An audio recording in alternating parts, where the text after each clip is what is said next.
Hi, this is Dolly from Rocky Mountain Bee Supply in Colorado Springs, Colorado. So it's that time of year and we're getting our bees ready for winter. One of the things that you can do to prep your bees for winter is to make sure that they have 2 deeps full of honey. As an extra insurance policy, or if your bees didn't make it up to 2 deeps, you might want to think about putting supplemental food. So this time of the year, all liquid feed needs to come out of the hive so we don't get an overload of moisture and condensation in our hive. We always switch to a type of dry feed. Here at Rocky Mountain Bee Supply, we like Candyboards. And this is a Rocky Mountain Bee Supply candy board you can see right here. We've got one side of it done, and today we're going to show you how to make sugar cake. And we're going to fill up this other side of the board and get it ready to put on our bees for the winter. So some of the things that you're going to need are, of course, a Rocky Mountain Bee Supply candy board. This one has the 2 sides with the hardware cloth on the bottom. We've left the opening for ventilation. You're going to need approximately 10 cups of sugar, and that will make one side of the board. You're going to need a cup of water, and that's the basic part of the recipe. And additionally, if you want to, you can add honey, Be Healthy equivalent, or you can use our Happy Honey Bee, which has essential oils in it. The bees really like it. And you can put in pollen substitute, also optional, and this is about a half a cup. So I'm going to mix this up real quick and put it into the candy board so you can kind of see how we do it. So I've got a great big bowl here, and I've got 10 cups of sugar already measured out here in this coffee can. So I'm basically going to throw it in my bucket here in my big bowl. And then I'm going to go ahead and mix my dry pollen in first. So you don't have to do the pollen, it's optional, but if you do, it's easier to do it if you put it in with the sugar first.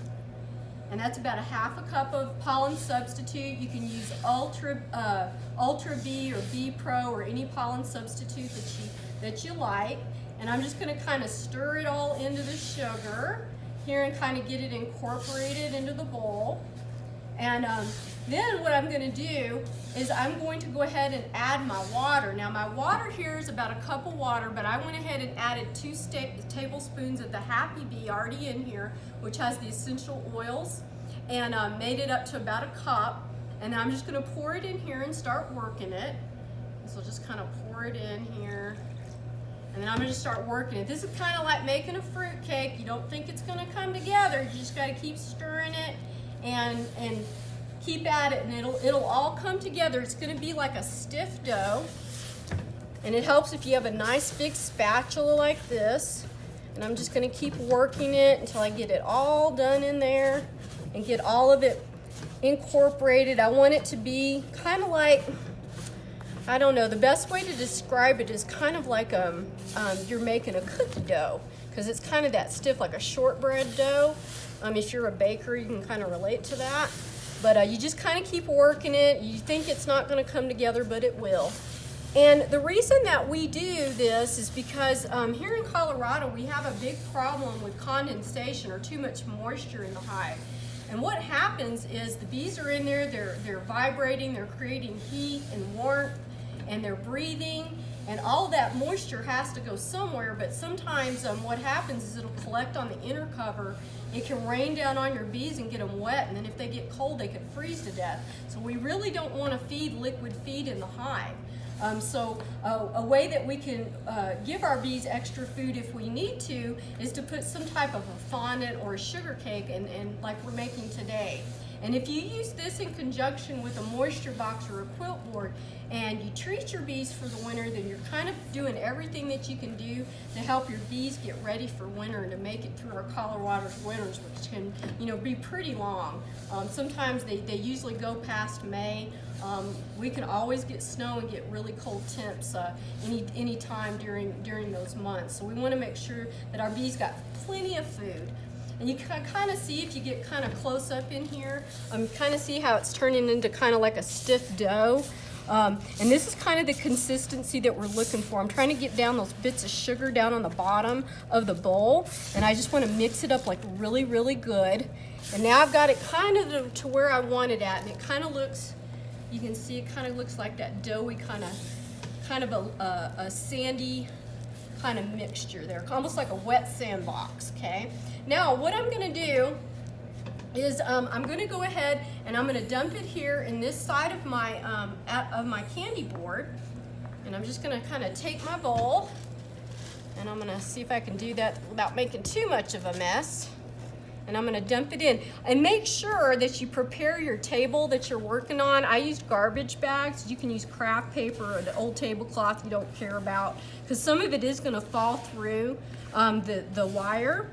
And you wanna kind of like be able to leave it in this spot for about a day or two. It takes about 24 to 48 hours for the sugar to get hard.